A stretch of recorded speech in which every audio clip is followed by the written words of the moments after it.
Here's a nice piece of shit.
Bullshit life is full of lies. You can no longer compromise.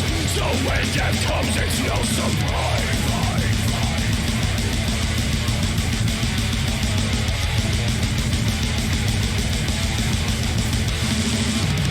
And now you've come to realize your bullshit life is full of lies. You can no longer compromise. So when death comes, it's no surprise.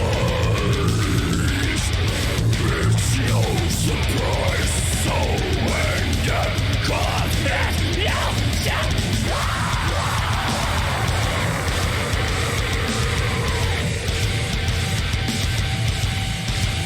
It's no surprise.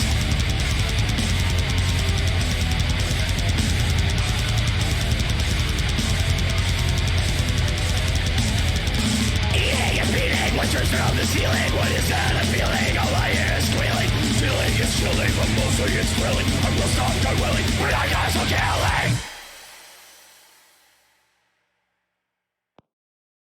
Lies, so many lies, look deep inside. What do you find when there's no place to hide? So full of fear, from what you hear. You should close your eyes until you are clear. You start to hate when your mind creates a mental state where you can't concentrate. Empty your mouth, so full of doubt.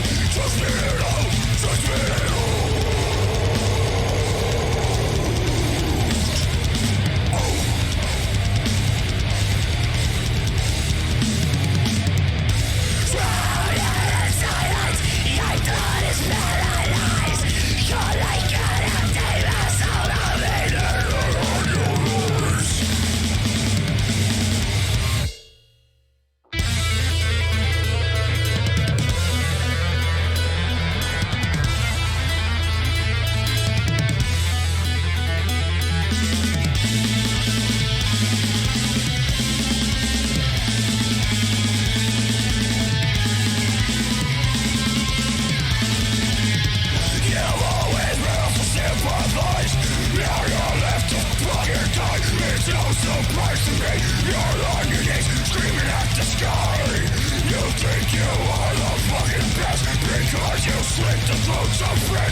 Our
Hello, everybody. Welcome back to another episode of Trash Talk. I'm joined by Andreas from GRÁ and Dark Funeral.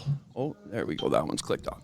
All right. So this podcast is founded and broadcast from Treaty 7 land, part of the traditional Blackfoot territories.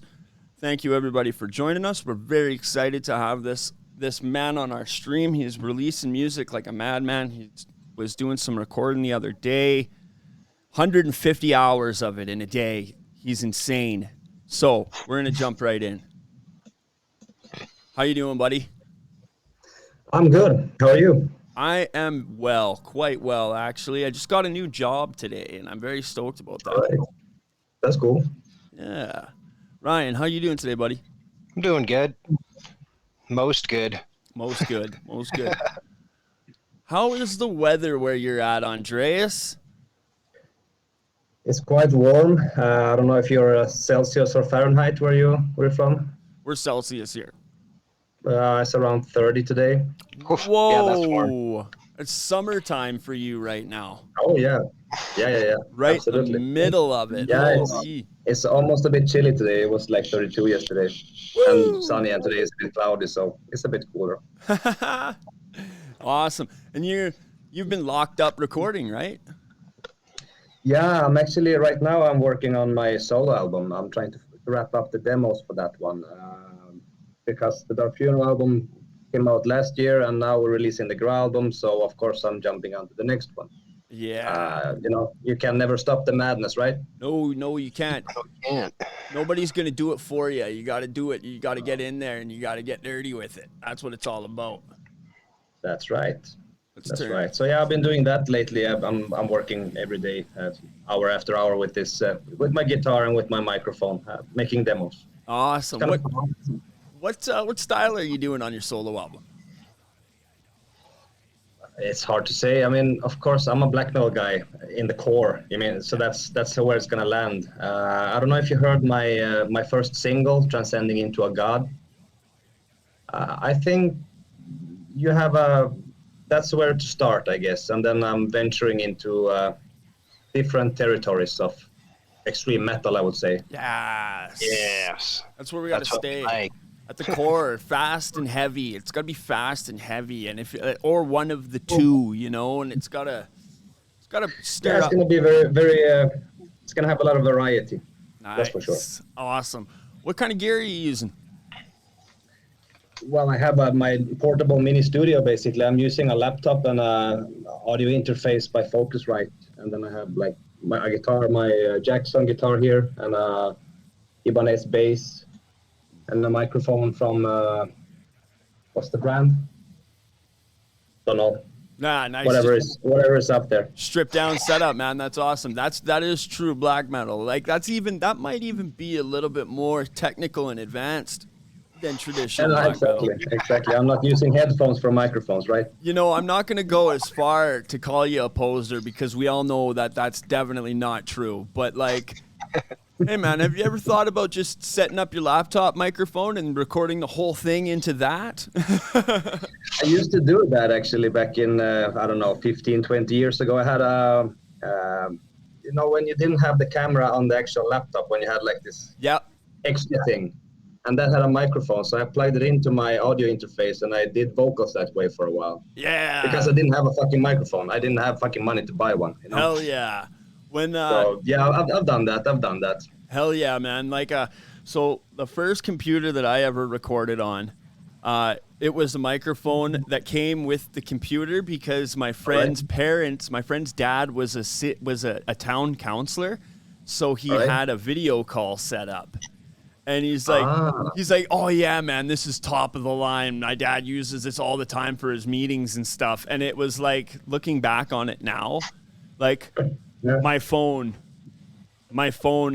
full of files and bogged down is still going to record better than that computer did. But we did it. Yeah, I know the feeling. I know all these fucking old tape recorders, boom boxes and shit I've been recording throughout the years. They have this like tiny fucking hole that is a microphone. You come with the acoustic guitar close enough, and you press record, you can actually record some shit, to remember for later. If you get in there with a little X-Acto knife, you can make that hole bigger, man, and that improves your sound, okay? Shit. I wish I would have known that before. Fucking hell. We call that an audio upgrade. Yeah, of course. Amazing, man. Oh man. What's your favorite black metal band right now? Oh, that's a tough one. No, actually, it's not a tough one. Right now, it's my favorite album from last year was the Cold album. Svartsyn is the name of the album, and those guys have basically two bands, and they've been around since the early 90s. So you have this band called Cold, and you have this band called Tulus. Okay, Tulus. Yeah. Those are basically the same guys, and they are releasing albums. The styles are a bit different between the bands, but those guys I've been following since way back in the day. And last year there was a new Cold album out, and this year, I think in a couple of months, the new Tulus album will be out too. So that's my favorite right now. I'm listening the shit out of the new single. I love it. Nice. Hell yeah. What was the first black metal band you ever got into? I think that would be the old Greek band Varathron. Ooh, I haven't heard of them. Actually, and me and my cousin, we used to sneak into his older brother's room because he was into tape trading, the underground, and all that shit back in the early 90s. So we were sneaking in there and stealing his records and copying them to tape. And he caught us, of course, eventually. So he slapped us around a bit. But then he realized that we were the next generation anyway, so he started giving us shit, It's like, okay, I don't like this album so much, or I have two of this, so you might as well get this. So the first one he gave me was Varathron, their first album, His Majesty at the Swamp, and I still love that album. I still love that band a lot. It's an old Greek band. Awesome. Greece has got something going on. Like, they still have some of the wickedest old school heavy metal bands too, like traditional style heavy metal bands. And my friend's band Riot City was actually there for a traditional heavy metal festival, and they say that like death metal and black metal bands have like sharp and pointy logos. Like, our logos might be unreadable, but their logos are sharp and fucking pointy, man. Like, come on. Why so much? You want in a logo? Why so much divisiveness in the logo department, man?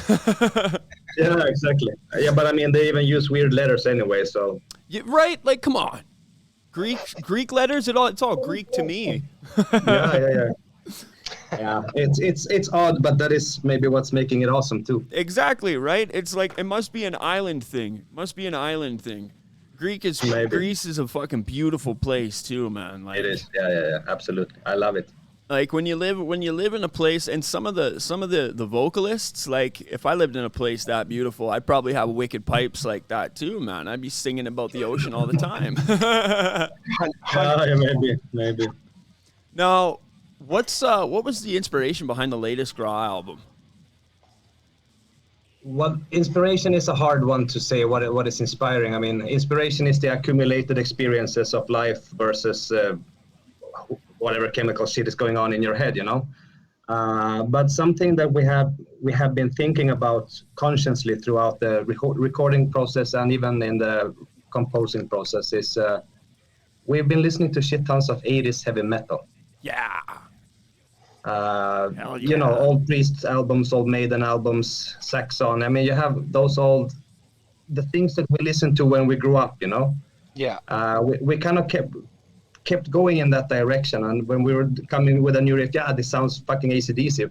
How the fuck does it sound AC/DC and black metal at the same time? Yeah, let's go. Let's try this. Let's try a bit more of that, Yeah. So, and we wanted to do something completely different from our last album, Vasen, which is very keyboard heavy. It has shit tons of arrangements, vocals and lyrics are very abstract. So we wanted to do the opposite, take away the keyboards and make it more riff-oriented. I mean, instead of having this 3 or 4 guitars on top of each other and playing harmonies and shit, well, we're 2 guys, right, playing the guitar, so let's have 2 guitars. Yeah. And a bass, let's use the fucking bass, Yeah. So it was a change of direction, and I I really love Vess, and I love how it turned out, but I couldn't do another one because that would just be the more of the same, you know? Yeah, you don't want to do that. That's and like we have in the heavier, like in the core scenes, deathcore, metalcore, all that stuff. Like there's a big problem when there's a big problem that fans have when bands make an album that isn't just like breakdowns and brutal gutturals, right? And it's like so you're just going to make sure that a musician isn't allowed to do what they want? Like, shut up. If you don't like it, don't listen to it. Maybe go look for some new bands that might even be better than what you were expecting, you know? Yeah. But I mean, I also have to respect, you know, bands that do basically the same album with a variety over and over That's again. true. And then you have those old 80s bands that I just mentioned actually have been doing that for like 40 and 50 years by now. That's true. With slight varieties. I mean, but I still love the latest Judas Priest album. I still love the latest Maiden album. The new Saxon album fucking kills, you know? So as long as you can do that and improve what you're doing, sure, I can go for it. That's true. And there's a lot to be said for bands that develop an image and a style and can stick to that 100%. Yeah. You know, like I said, we opened for Cradle to Filth back in May, and that's a band that stuck with it. The whole time. Yeah. Slipknot stuck with it. They've just evolved what they already have. You've never seen Slipknot take all their masks off and do an acoustic album. You know what I mean? No. So That's what Stone Sour was for. yeah, now see, Well, bands. that's the thing. You can call it something else if you're going to go completely bananas, and you know you're going to get return again. Maybe you should have it as I don't know, something on the side, a little booty on the side, you know? Yes, exactly. And honestly, in the end, musicians are allowed to do whatever the hell they want, and you can't stop them from it. And you know, I used to get upset about that when one of my favorite bands would release. Like I'm a huge System of a Down fan. Like since I was young, it's one of those bands that, you know, I don't listen to very much anymore, but when I do listen to them, I'm listening to every album. You know, I'm listening to them for a couple of days. And that's a big thing. I got upset when they changed their music, and over the years, as being a musician myself, not up to the grade of you or even close to System of a Down, but understanding that, you know, you can't get upset about these things. It's an experience. You got to go and look for some new stuff, and maybe even give it a chance instead of expecting the same flavor. Give it a chance, and it might help you grow as a listener too. Yeah. Absolutely. And in the end, we are all fans of music, you know, and of bands and musicians. So of course, I've also been disappointed maybe when some people quit bands and new guys come in and they don't live up to what I expect from the band. Maybe they are even improving it in other ways for other guys, you know. But of course, I understand that from a fan perspective. But as you say, musicians have to be able to walk their path, you know. And when you stop doing that, when you start making music that you think someone else will like, and that's when you're selling out, really. That's what a sellout is to me. You know? Exactly. When you're allowing somebody else to dictate what you create, so that you can continue to create it in a way that you think is viable. You know, that's exactly it. So let's jump over to touring. Since you just did a whole mess of it in the last little bit, our good friend Tyson, friend of the show, helped out with that. I was very, very excited for him to have sold out that show at the Palace. It was a very big deal for us here in the local scene because Tyson is a big part of giving smaller bands a chance to play with bigger bands. And I imagine if that wasn't such a beautifully stacked lineup, there probably would have been a local band thrown on there just for pizzazz because he's just a good guy like that. Yeah, that's cool. So what's your favorite part of touring? Oh, I don't know. I like all parts of it. I mean, we're in a couple of weeks, like less than 2 months, we are embarking on another tour in across Europe. We're gonna do 7 weeks together with Cannibal again. Is that the second leg? Yeah, kind of. Nice. And I really like this downtime in between tours. But I'm also eager as fuck to get out there again and do the same fucking concert every fucking night again. And getting it so much into the spine that you know exactly what you're doing. Even if you have a bad day, you know you're gonna be. That moment is gonna make the whole fucking day worth it. You know. You are insanely good on stage too, I gotta say. Like, I'm not trying to lick your leather boots here, but you are a great performer on stage. And do you do your own makeup too?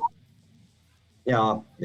Nice. Does that get I'm tiring? not fancy like that. Does that get tiring night after night, or do you get stoked? Is that like part of your ritual to get in the vibe? I think Dark Funeral without makeup would be kind of weird, and it wouldn't be the same. I mean, we're building an atmosphere. I mean, the combination Yes. of all the Oh, things yeah. that we do Definitely. is building the atmosphere, and that connects with the music. So without it, it would be completely just wrong. It's not very hard to put it on, but it's a bitch to get it off. It's grease. So, Is it grease paint then? It's like full on grease paint. Yeah. Ooh. Exactly. So in some venues, you don't have a shower, and then you have to do the best you can with wet wipes and shit. Maybe you have a sink in best case, you know, to get some shit out of your hair at least. But then you go to your fucking bunk bed with that shit. Yes. And once you do that your bed is never gonna be the same again. You know, you're Nope. fucking it up. You know. Exactly. So that is I think the part I like the least about touring. This the times when you don't get a shower afterward, because we do quite an intense set. We sweat like motherfuckers with all that leather. Yeah. And Leather and the yeah. lights. Yeah, of course, that too. And not being able to clean up properly. I think those nights are rough. I mean, usually we get a day room, you know, you rent a hotel room so the whole band can just go there and fucking shower, you know. Yeah, I could only imagine having that many guys on a bus after a night of like black metal fueled leather paint, grease paint terror. I bet it would get really gross really quick. Like I'm talking like a couple new species of fungi popping up in there. Yeah. And I mean, and then you have the next aspect of it. I mean, someone is catching a cold, maybe develops into a fucking pneumonia, and that shit spreads around. You know, it's that can actually be devastating for a tour. You know. Yeah, yes. That could end a tour real quick. And like a lot of guys I know, our day jobs are construction, and a lot of guys we know, they get sick, they take a day or two off, they're back to work, no problem. But a tour, you cancel a tour, you're not working. That work is canceled. You already had everything planned for those dates, and you can't just pick up another tour right away. Like, that's not how the planning works. No, exactly. So I mean, a lot of times I've been on stage feeling like shit. You know, instead of having a bottle of water, I have the strongest legal cough medicine in whichever country I'm in. You know. Yeah. Instead of, but it's just like a wise man said, the show must go on. You know, it's just you just fucking do it. And once you're up there, you forget about everything else anyway, and just exactly. You deal with it after. You might feel afterwards. You might feel like you got hit by 3 or 4 trucks, but the show got done. Yeah. Show got done. You're still alive, still ready to go. That's right. What's one of the worst things that's happened to you on tour? Well, apart from becoming sick, which is a fucking bitch, I think the worst part is when technology fails on you. Oh. You know, we were playing. I was talking to another guy a couple of days ago about this, and I remember the concert we did in Italy, in Pisa. I was new in the band then. I think I had maybe 5 or 6 concerts in my backpack with Dark Funeral. So we were playing this fucking shitty fucking stage, and the drummer, Dominator we had back then, he was like, "This drum kit is like the cheapest shit I've seen in my life. This is gonna break, you know." Oh, so if you see pieces flying, it's just because of this shit. So that was a disastrous gig, and then of course they had used wrong cables for the guitars, for the amp and cab. Oh, so they didn't use speaker cables for their amps. No, so they were overheated, of course, because we were headlining. So the amps died. One of them died completely. The other one got kind of back on track a little bit. So of course our crew were asking, where are the spare amps? Nope. Oh, we already took them away. What do you mean because you took you're the them last away? band, so we figured they've been working all night. So there we are, 5 songs in, I think we are. With one guitar completely dead, and I'm new to the band, new to doing festivals at all. So I'm trying to like say some selected words to an Italian audience that barely speak English. And yeah, I think whatever came out was something like we played so fast that this gear just fell apart. And everybody got stoked. Yeah, but in the end we solved it with one guitar. I think we played Goddess of Sodomy. It's like a heavy track, so you can play it with one guitar. It's okay, you know, one guitar and bass.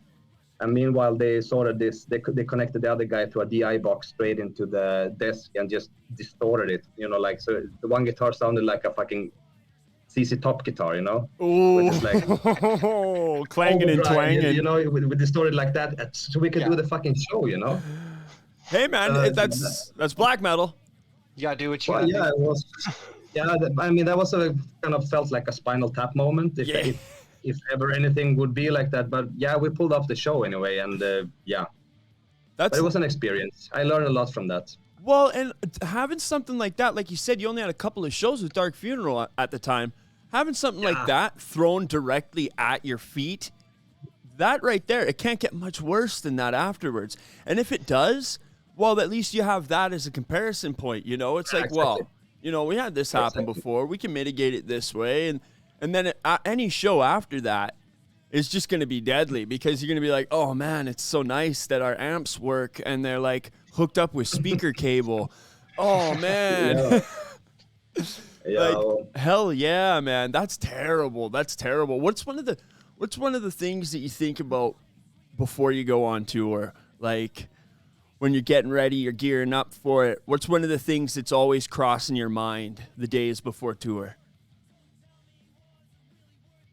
No, I'm basically mainly thinking about how fucking fun it's gonna be. You know, to hang with all the guys and the crew. We always have fantastic crew, so you always have a blast, you know. And like now on this tour that you guys saw us on, we were sharing the bus with Immolation. Oh, nice.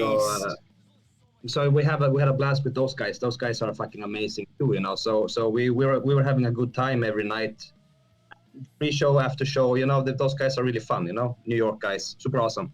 Fucking New York, them New York death metal guys. Yeah, huh? exactly. So that is something that I'm thinking about. How everything is gonna be, you know, trying to mentally plan for, and also, I mean, living in a bus with 12 other guys, that means very little privacy, right? Yeah, definitely. Oh yeah. So I mean, even if you're trying to call someone, you know, there's always 5-6 guys listening to your conversation, you know, even if they don't want to, they have nowhere to go, you know. Yeah, exactly. And but they also know that too. They're all in the same place, I imagine, because they're all in the same place. Exactly. So they're not listening. They're trying to do their best to like exactly, give that privacy as well. That is something that I find sometimes a bit difficult, the lack of privacy. So whenever we have a day off somewhere, I go to a hotel and just shut the fuck up by myself, you know. Yeah, just Lock the door, close the curtains. And I just hope for the breakfast to be awesome, you know. Heljarmadr, just staring at wall. Staring at the wall, Black metal. That is so awesome. You got to have that peace and quiet, man. I can only imagine when doing a long stretch tour like that. And like Canada, the drives are no slouch. Like they're long drives. They're scenic, but they're long. Until you get to Saskatchewan. And then it's just mental. Then it's just fields for hours. 57 hours of fields. The thing is that we usually drive at night anyway, so it doesn't really matter what's out there, you know. Nice. Everybody's just chilling like they're having a night anyway, right? Doing their own thing. But you don't see anything because everything is we're driving into the night. So and the lights are on and stuff. Yeah. I saw your pictures that you posted of the mountains in BC. How'd you like that? I guess you live in a really scenic place yourself, so. Yeah, well, I mean, I come from the north of Sweden, which is above even the Arctic Circle. Yeah, okay. So you've seen some sights. We have a lot of that too. Yeah, I've seen a lot of snow. I've seen a lot of mountains my whole life, and lakes and all that shit. Yeah. Nice. I guess I should have asked you about the flat fields then. But you don't see it. We have them in the south of Sweden. Beautiful, man. Yeah, Sweden's a beautiful place, man. Like all of those northern Arctic places are awesome. Finland, Iceland, like got some nice stuff going on up there. So now I got to ask you this. Touring with Immolation and Cannibal Corpse. Mm-hmm. Which one do you prefer, Florida death metal or New York death metal? I prefer Swedish death metal. Yeah, that's what I'm talking about. That's what I'm talking about. Now, I'm putting on a show this Friday for the podcast. Yeah. It's the first ever Trash Talk showcase, and one of the bands they're called Hooker Spit, and they're fully inspired by Swedish death metal, Swedish melodic death metal. That is their jam 100%. Vlad, Vlad Glagor used to tour, or not really tour, but he used to go for trips out in go see the European shows and everything. I think he might be from there, but we're usually having a couple drinks when we're talking about that stuff, so I can't remember the finer details about it. It all gets a little bit blurry, but yeah, man, Swedish death metal really gets me ripping. At the Gates is one of my favorites. They fucking slay. Slaughter of the Soul, I got a hold of that when I was really young, and that one really fucked up the way I think about making some tunes, man. Hell yeah. Yeah, they were breaking some new ground there, absolutely. Fucking right. What was the first band that you got into? The first death metal band, or first band in general? First band in general, and then we'll talk, and then we can move into the first death metal band. Well, I told you about the story about my cousin, but before that, when I was even younger, my uncle, he was an AC/DC fan. Mm-hmm. So he gave me cassettes with AC/DC, and I think that is something that I still carry with me today, you know? Heck yeah. Especially like Back in Black album and Razor's Edge. Those two are my favorite albums. Nice. Powerage, man. Powerage. I remember looking at that.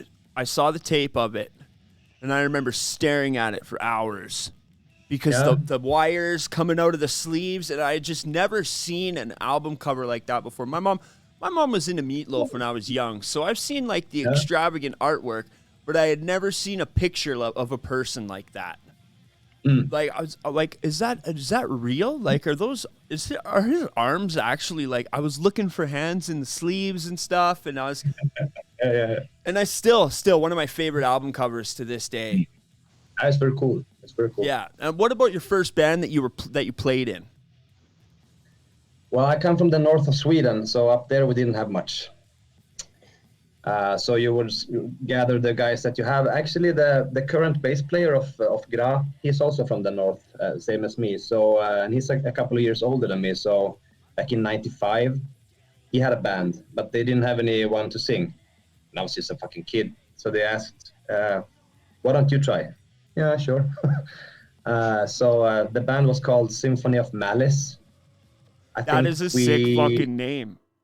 We did like half a demo or something that was it never got anywhere, but me and David were still like hanging out today. I was talking to him just before this interview even. We were doing some GRÁ stuff because the new album is being released.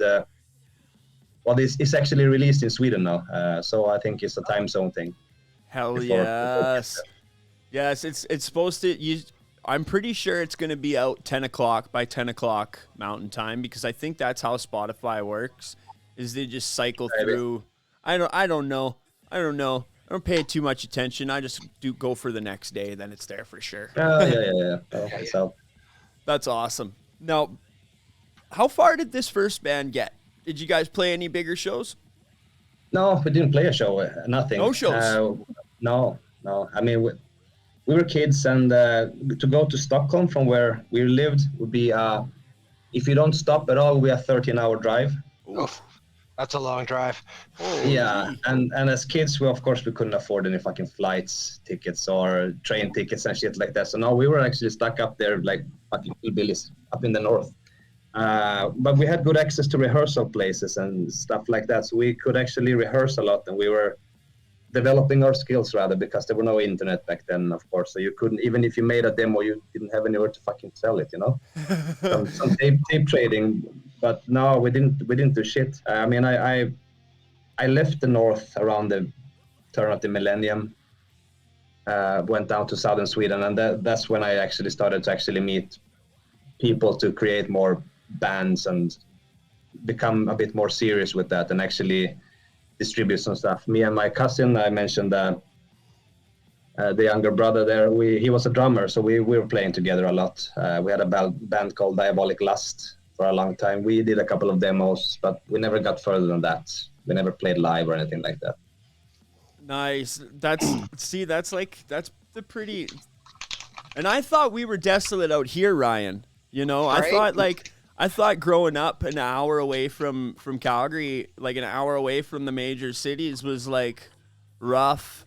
You know, I was like, oh yeah, a small hick town, cowboys everywhere, hockey players everywhere. And then like we got Andreas here who's like, yeah, 13 hours to the first major city. And it's like, holy man. It's a long way to hitchhike. That's the beauty of like when you get into so like aggressive extreme music is it's a type of music that when you get in, I can honestly say the same about classical. Because you hear the same story about a lot of the newer classical musicians, how they like start with nothing and just fall in love with the whole experience and expression of the music and just tear it up getting to it, you know? And it's that's why I stick with the extreme forms of music, because it speaks to more than just I don't listen to it with my ears. I listen to it with my whole body and my mind, you know? Absolutely. And when performing it, it's the same thing. You know, it's a performance of the whole experience. It's not just us playing the music for people to listen to. It's just performing the whole experience of creating the music and expressing it.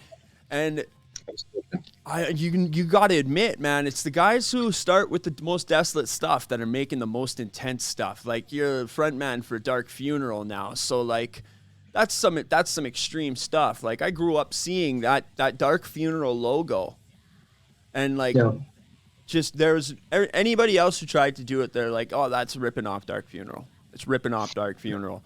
Like that pentagram logo is so dead on iconic and standard in the metal universe now. Like, what does it feel like being a part of a legacy band like that? I don't think of it like that, you know. Arman, he's also from the north, not as far north as me, but he's from the north. So back in 2014, they were doing like this 20-year anniversary show or something, and he contacted me and said, "I hear good things about your band GRÁ. Would you like to be the support?" So I said, "Yeah, sure, let's do that. Cool," because I was also living in Stockholm by then, and Hell yeah. He was living in Stockholm. So, so we did that, and we started talking, and we realized we have a lot of mutual friends from the north, you know. So that made it easy to, you know, to build a friendship too, you know. And when I realized that Caligula was doing his last show and they didn't have a replacement, I was thinking, well, maybe I should give it a shot, you know. So I told him that if you want, I can try. I'm not doing it remotely the same with GRÁ. It's a very different thing, but maybe it could work. And he was like, yeah, sure, why not? I mean, yeah, the personal chemistry is good, so let's give it a shot. And I did 3 songs at the rehearsal place, and then it was just, yeah, this is gonna work. Yeah, everybody were like, yeah, this is how we're gonna do it. So I don't know. I cannot think of things as this whole big mountain in front of me that I have to climb, you know, or these fucking shoes to fill.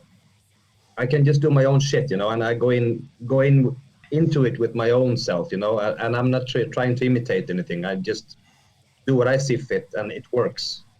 It definitely it's a does. good match. I think it's a good match. So it is. Yeah, and that's something that's been asked from me all the time. Yeah, but how does it feel to fill these big shoes? I don't know. I haven't tried these shoes. I mean, I think I have my own shoes. yeah, exactly. He's a tall fucking guy. I know those shoes don't fit me, you know. Just bump your buddy and be like, am I supposed, like, I can understand the leather and stuff, but do I got to wear special shoes too? Yeah, No, just the big boots that you brought. Like, don't worry about it. Yeah, exactly. Well, exactly. And the thing is that I know Caligula too. He's a great guy too. So we're also buddies. It's like, yeah, no, just no weird shit there either, you know? there's just an old like shelf in the jam space that says Caligula's shoes do not fill. It's just a pair. Something like that. It's just a pair of like old New Balance like lawnmower shoes, and it's like, Really? Yeah. Expecting like big leather spiked buckled boots, and it's just like, no. He's a normal person too. Yeah. That's awesome. He's a great guy too. He's a really great guy too. And also the first singer, Paul Temgorot, is also a great dude. I met him also several times. Super awesome guys. See, and that's obviously being in Sweden like that. It's when you're there and you know all these people. There, it's a community. It's a scene, right? Yeah, so, of course. So you're talking, you're communicating, and Yeah. that and to have like to have access to the old vocalists of the band, and to know that there's like that you guys are buddies, and it's just kind of like, yeah, we've all done this. You're doing good, right on. We don't want to do it anymore, or we're not able, or whatever the story is. There doesn't matter, and that's awesome. Like that makes it that much more enjoyable, knowing that like Of course. that's your spot now. You know, Yeah. that's awesome. That makes it a whole more like, I don't want to say wholesome because it's not black metal, but black metal can be pretty wholesome, I guess. You know. Yeah. Of course. But that makes the whole experience that much more thicker. You know, there's more strength there when it comes to the writing and it comes to the rehearsals and it comes to the touring, because there's no bad blood. No, not at all. None whatsoever. And that, because even if it's just a little bit of bad blood, it causes issues, and that takes away from the band. Yeah. I completely agree with you. And if I felt it would have been like that, I wouldn't have joined in the first place. Exactly. Because why? Why would you, right? Like, sure. No. Sure, Dark Funeral's a good band. They're a big band. But you got your own stuff going on, and you're totally comfortable doing that, and it's fucking awesome. So, now, we're going to go into GRÁ now. The album cover for your new album, you said that you were inspired by 80s metal, and I can totally see that. It looks like a death metal Iron Maiden cover. Yes, we actually sent the same references to two different guys. One is Felipe Ignacio, a Chilean guy. He's younger, a bit more modern in his style. And then we sent it to Roberto Toderico from Italy. He's way more old school. So we sent them the same references. We sent them Screaming for Vengeance. We sent them Orgasmatron. We sent them Aces High. We sent them For Those About to Rock. You know, the thing that these albums had in common, most of them, and also actually A Blaze in the Northern Sky. The thing is that they have this diagonal. Yeah, there's something. You know, there's something launching through the. Yeah. Why is there a fucking line in so many good fucking albums? You know. So I started thinking about that. You know, you have this like diagonal line. So I want that. Of course, I want it in my album. You know. Yeah. So we sent these references to these two guys, and told them about this line. This has to be like, this is essential for this cover.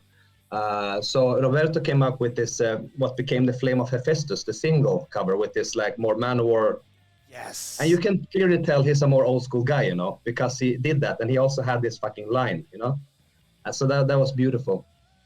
And then Felipe Ignacio, he had this other idea. He was looking at our previous album cover and it's like, don't you have like airplanes up there?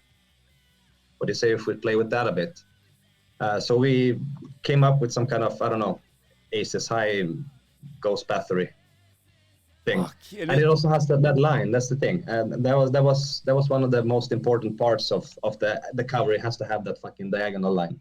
Hell yeah, it looks fucking awesome.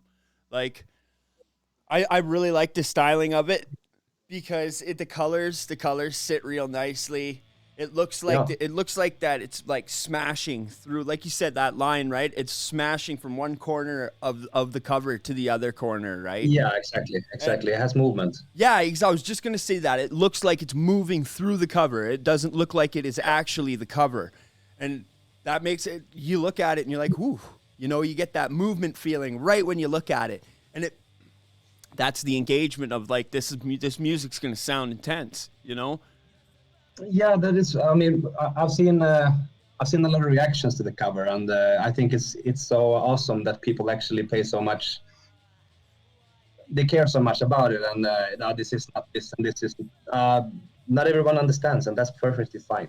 Yeah, these days with the way that like putting your music out and like promoting stuff works, you got to have an engaging fucking image. Yeah. Like, Yeah, but everyone has a fucking opinion. That's the thing. oh It yeah, doesn't pass and they by all unnoticed. because everybody has their own like account, their own profile. They all feel like their opinions are just as important as everybody else's, and that everybody should listen to those opinions just like they would listen to everybody else's. Like I could sit here and I could talk about rocket science for fucking hours, but I don't know anything about rocket science. They don't let toothless face tattooed guys into rocket science school. Okay? Oh, you never know these days. These days, man. Yeah, that's Way true. more open society today. Rocket science doesn't have sick fucking riffs, okay? Let's be honest about that. Their riffs are weak. There you go. Elon Musk's riffs fucking suck. He tried to dress like us, right? Yeah, okay, so You see that picture? the funny thing about that, shout out to Lords of the Trident in the States. Their vocalist, his name's Fang. He actually has that same armor, and he got custom plate made for himself. Yeah. And he wears it on stage with his band, and they are like a really over-the-top power metal band, and he's just a crazy good vocalist. And he actually saw that picture, and it was hilarious because he instantly was like, I'm going to post this. I'm going to post this because I wear the same armor. Like, hell yeah. And, he could have went the other way with it. He could have went the other way with it and been like, oh, no, I get upset about this. This guy isn't into metal. This is my thing. I should change this now. And nope, he totally embraced it and went for it. And like, that's awesome. That's what you got to do, man. But it's funny that you bring that armor up. That's hilarious. It was. I mean, did you see all the Dark Funeral memes about that too? I mean, we were just reposting that shit like crazy because it was fucking hilarious. You got to make the social like media. Elon Musk bought Dark Funeral, fired everyone. Those kind of things. Hell yeah, man. It was in the fine print of the Twitter contract for sure. Yeah, exactly. I always, whenever I get a new contract, me and my extensive team of entertainment lawyers, we go to our 57th floor boardroom with Ryan, of course. Me and Ryan have just one big double seat at the front of the table. So we both just sit beside each other at the front of the table, and we always go over the fine print and look for the Dark Funeral clause. Yeah, of course. Are we actually purchasing Dark Funeral right now as well? We're just waiting for it to happen, Oh man, that's too good. That's too good. Elon Musk fucking sucks. Let's be real here. Like, big billionaire rich dudes all fucking suck, man. They all suck. And like all their big fancy stuff sucks too. And like their riffs fucking suck. And we're moving on from those sucky guys. Let's do that. Screw that. So we're going to go back to touring here. When you did the Canadian tour, what was your favorite spot on the Canadian tour? The Canadian leg of that North American run. Yeah. I think I would say that the Calgary show was the coolest one that we did in Canada. See, I've been getting that a lot.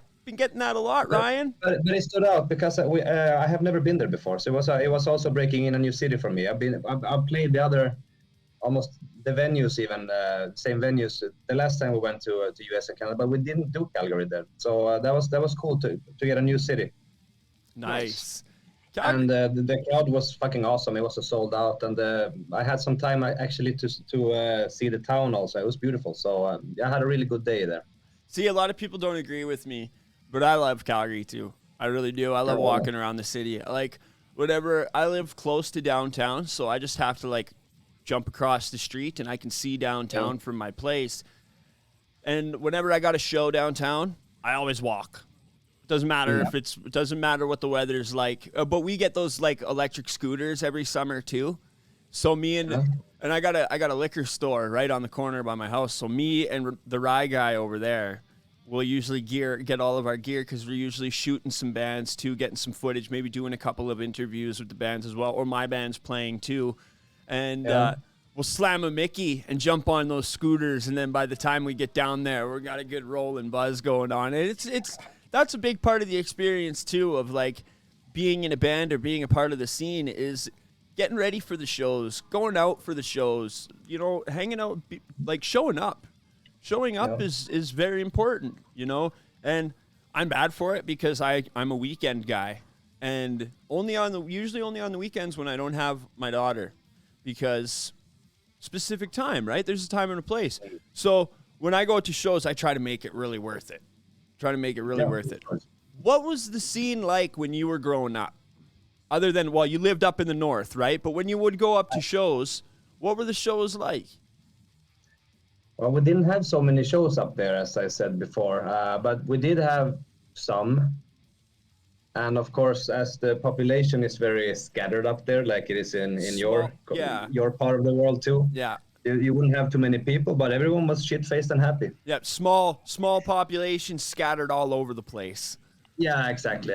So whenever there will be something, you will see every fucking metalhead around in a very big perimeter coming in for that. Yeah, of course. That's awesome. That's really cool too, because everybody's crashing at each other's houses and partying for days. Exactly.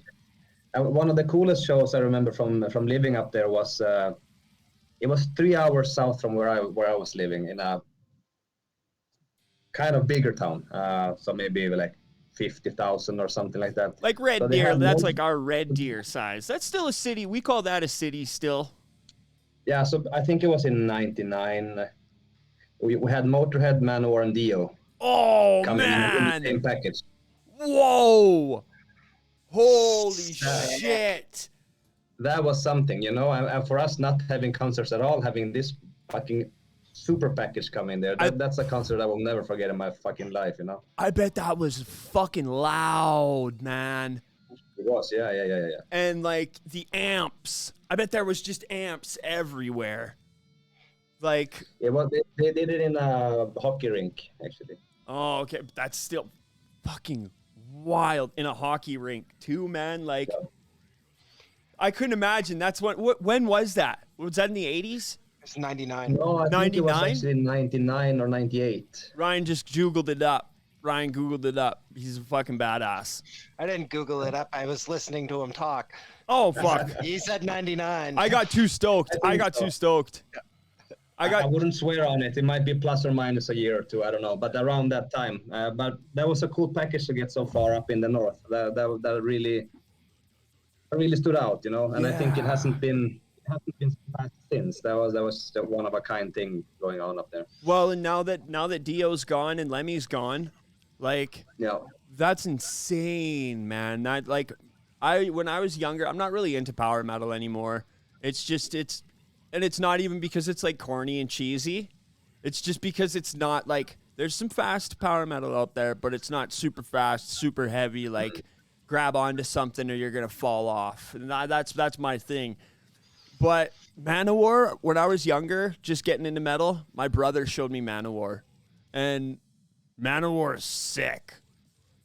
Sick, man. They got some fucking riffs. And like, I would watch Manowar videos and I'd be like, this is totally ruining it for me. These guys those guitars look like toys when these guys are holding them. Like, you guys got to get, at least the guys in GWAR and like Misfits, they make their guitars look bigger. You know, like, come on. Like, everybody's using like a small scale guitar and they like, oh man, I broke this truss rod inside this neck again. How? Well, we're Manowar. That's awesome. That would be such a wild show, especially back then too. And then in this smaller venue too, you know that they're bringing their own sound for that. They're really like, it was amazing. But we didn't have so much extreme metal up there. I mean, you would have the occasional gig, but not so much. Actually, we went with GRÁ up to the north to play maybe 6 months ago. I don't remember the date actually. In that very town with this 50,000 people, and it was a very good show actually. And people came out because it doesn't happen so often. Still today it doesn't happen so often. So we had a really good turn up. That's awesome. Also, and it was cool. That was like really playing in your home turf, you know. Yeah, and that's a good vibe too. Because going back and like bringing that heat back to people and just getting that inspiration to them a little bit easier than it was brought to you. You know, that's a big part of it. Yeah, and meeting so many old friends too. You know, that was like half the pleasure. You know, to see all these guys you haven't seen in fucking ages. Yeah, yeah. So touring with GRÁ, with GRÁ. You do most. Have you guys ever been to Canada with GRÁ? No, we haven't been overseas at all. Actually, we've only been doing Europe. And that's Europe, but Europe, why would you leave Europe? You know, like, there's a lot of stress that comes with touring in Canada and touring in the States. Yeah, but the thing is that for a small underground band like GRÁ to go over to the United States, we will first of all have to apply for these visas that are extremely expensive. Yes, and they take a long time if you're even approved. They take a long time, and you would have to have a tour that is with all the paperwork, you know? Yeah. Everything is accounted for, and you can show this, show every fucking minute of it, basically. To do that with a small band like GRÁ would be kind of pointless because we would just ruin our finances forever. Because it doesn't make any sense.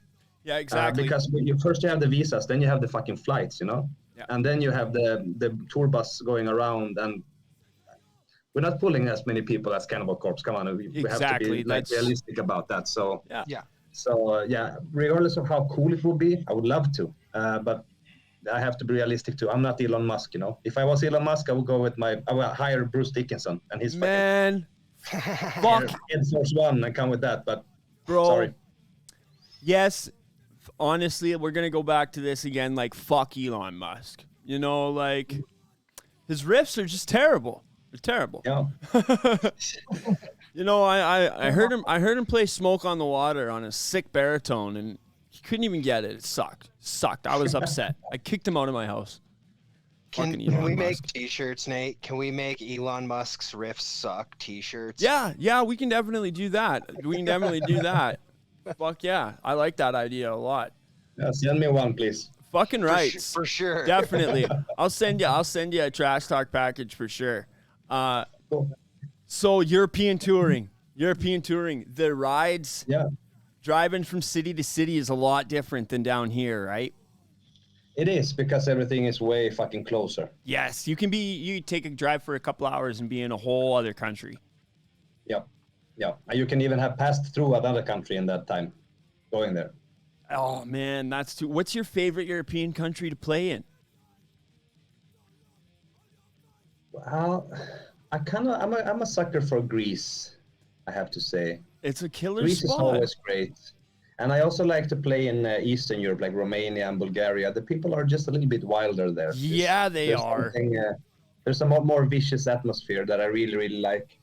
There is a level of veracity, and I want to kind of like say, like, when it comes to the heavy and extreme music, velocity that goes from those far Eastern European countries, because it's a very oppressive atmosphere. It's a very oppressive atmosphere in those places.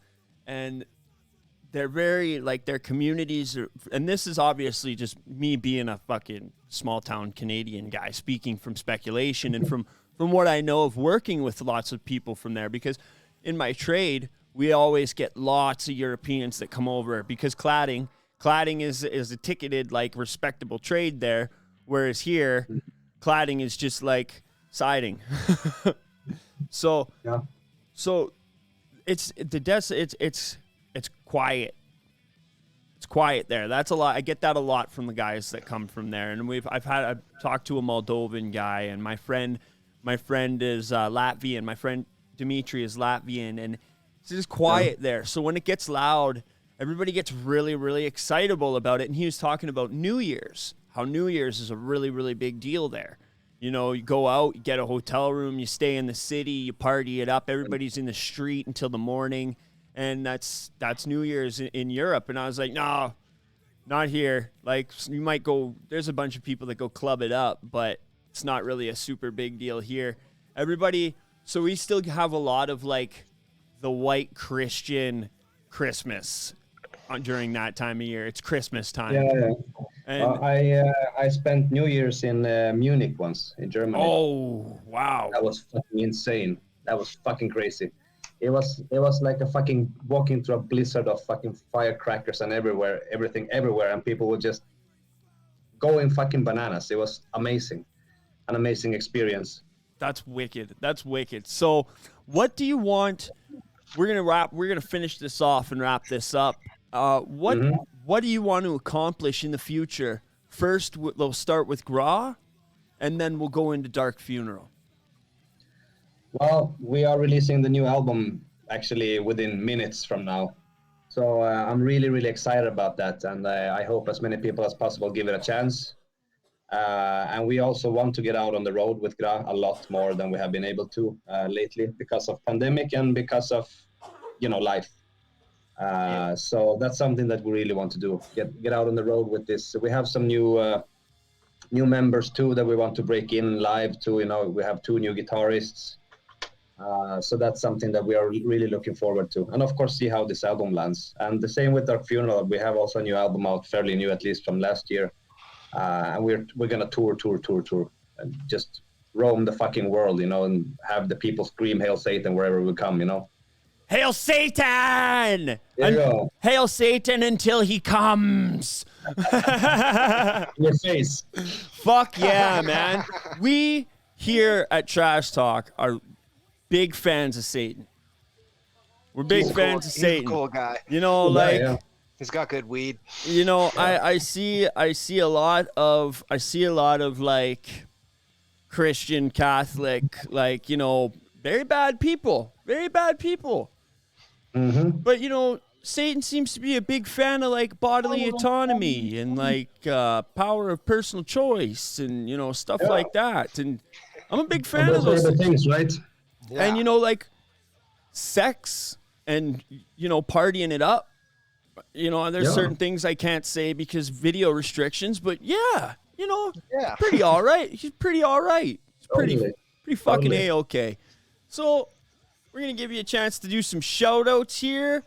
Tell everybody to go check out the album, of course. Here you go, buddy. Yeah, go and check out the new GRÁ album. It's actually out now. We've been working on it for 4 fucking years, so I hope it shows. Thanks for watching this, and thanks for the support.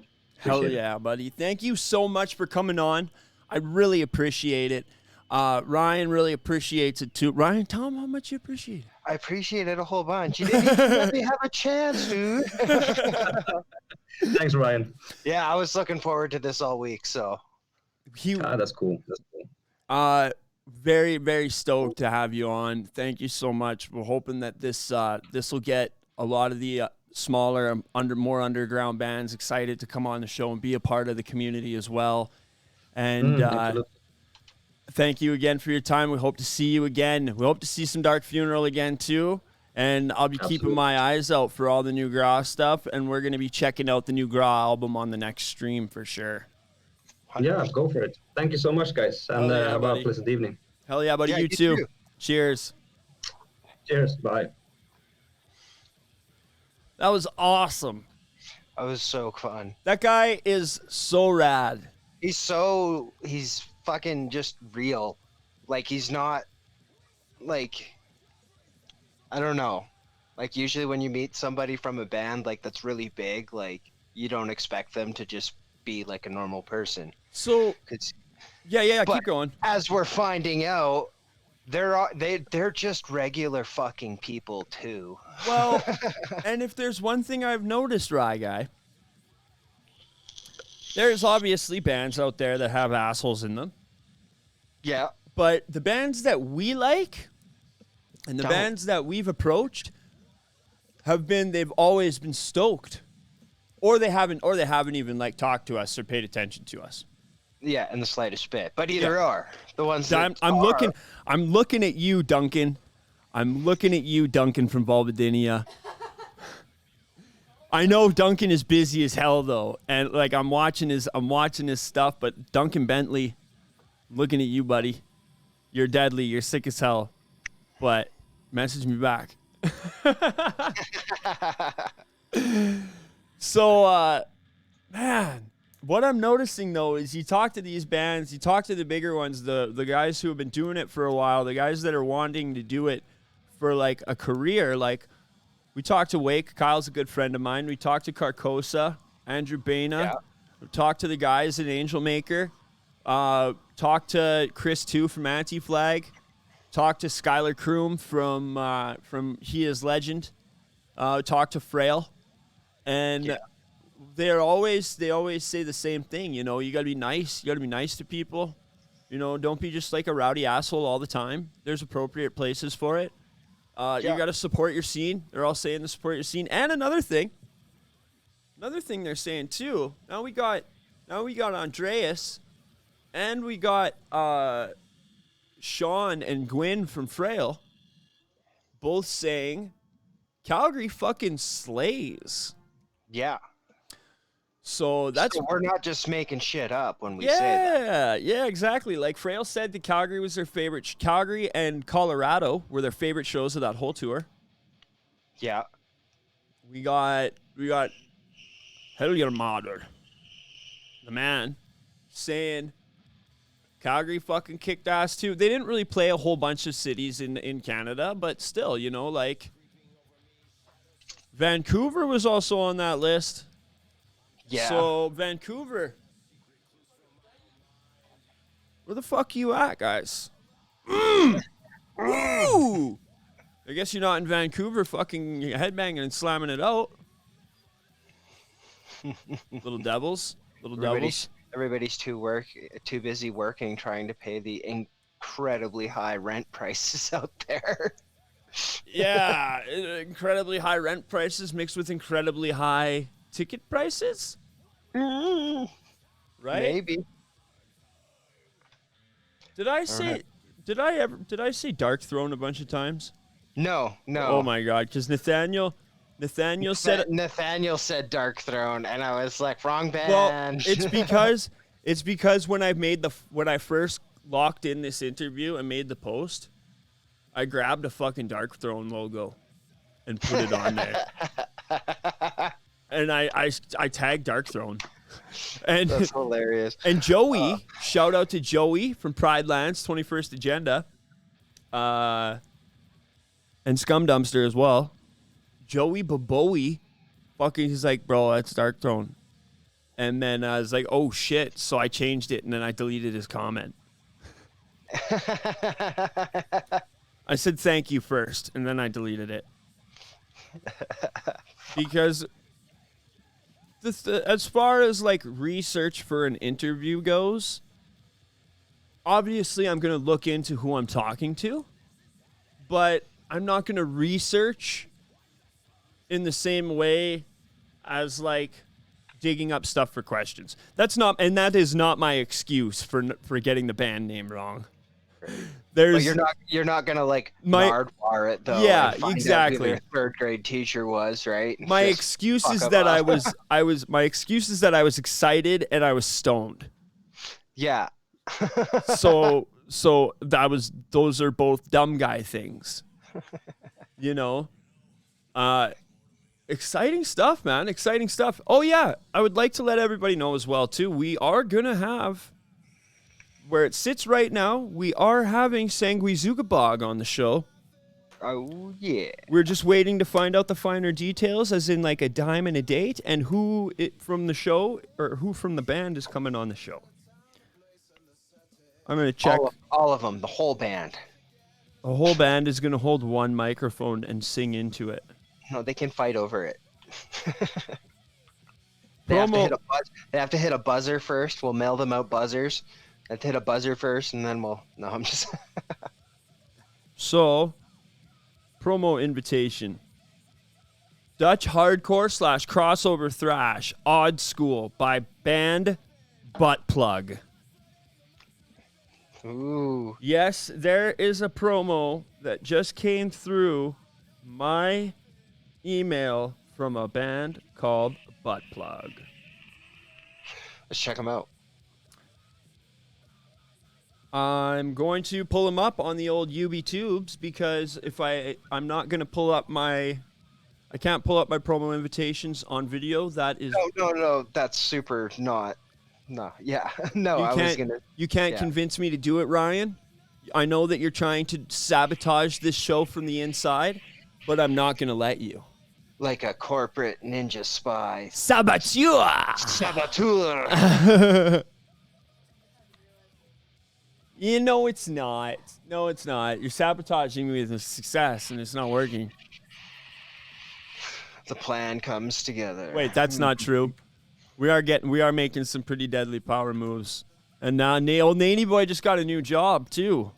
Ooh, yeah, did he? Yeah, old Nady boy got a new job and is moving on up in the world, and he's pretty excited about that. So, and I get to start at 8. I get to start at 8 o'clock. Fuck. Yeah. We only do that in like the dead of winter, when it's still dark out. And I get paid overtime, baby. Yeah, you know what sucks? Roofing in the fucking dark. Indeedly doodly. I imagine cladding in the dark fucking sucks too. Headlamps, baby. Yeah. Butt plug babies. See, I guess I'm like, because the only times I've worked in the dark, we've been doing like hot asphalt. So it's like smoky, like it's basically like you're just getting fucking blinded. Doesn't matter how many lights you got. So it's just like, you don't feel safe. You don't feel safe at all. It's just thick, Whoa, white whoa, whoa. Whoa, what did I do? Oh, man. I was listening to what you were saying as I typed in that description. So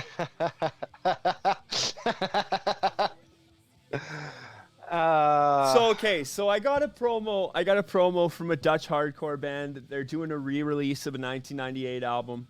It's called Odd School. The band's called Butt Plug. So I typed in search Butt Plug band. Nothing's coming up. So I'm listening to Ryan talk. And he was talking, and I was like, okay, so Butt Plug hardcore band. So I just typed in Butt Plug hardcore, and it was.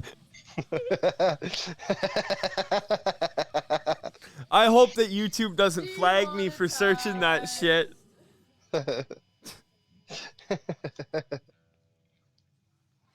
That was fucking awesome. That was awesome. Kim's in the chat saying watching what you're doing on mute with no context is hilarious. Too good. Too fucking good. Okay, well, you know what? We're fucking. I don't know if I want to check that out, Ryan. We'll try to find it. We'll try to find a link and we'll check it out. Yeah, exactly. Now I have to ask you this, Mr. Guy Ryan. What? We're doing finger pyramids. This is important.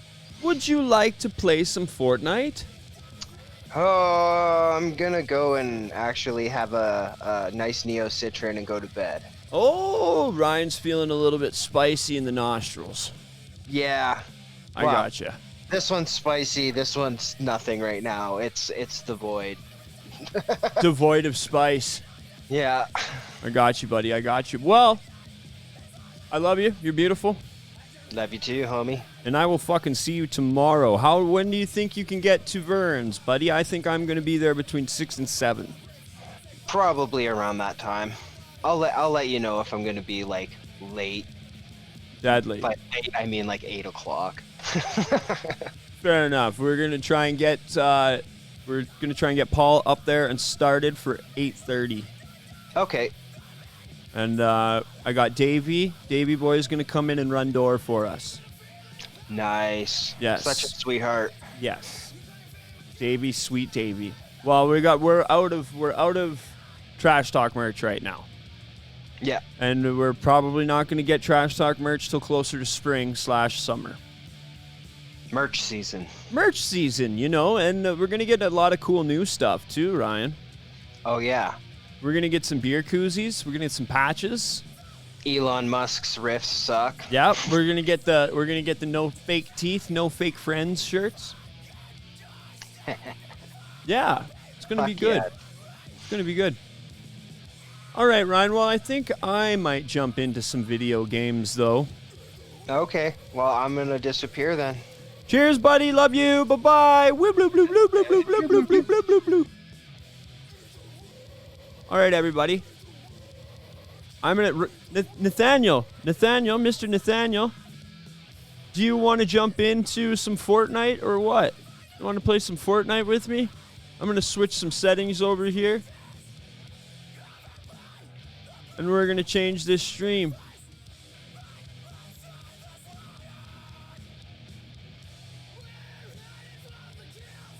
So,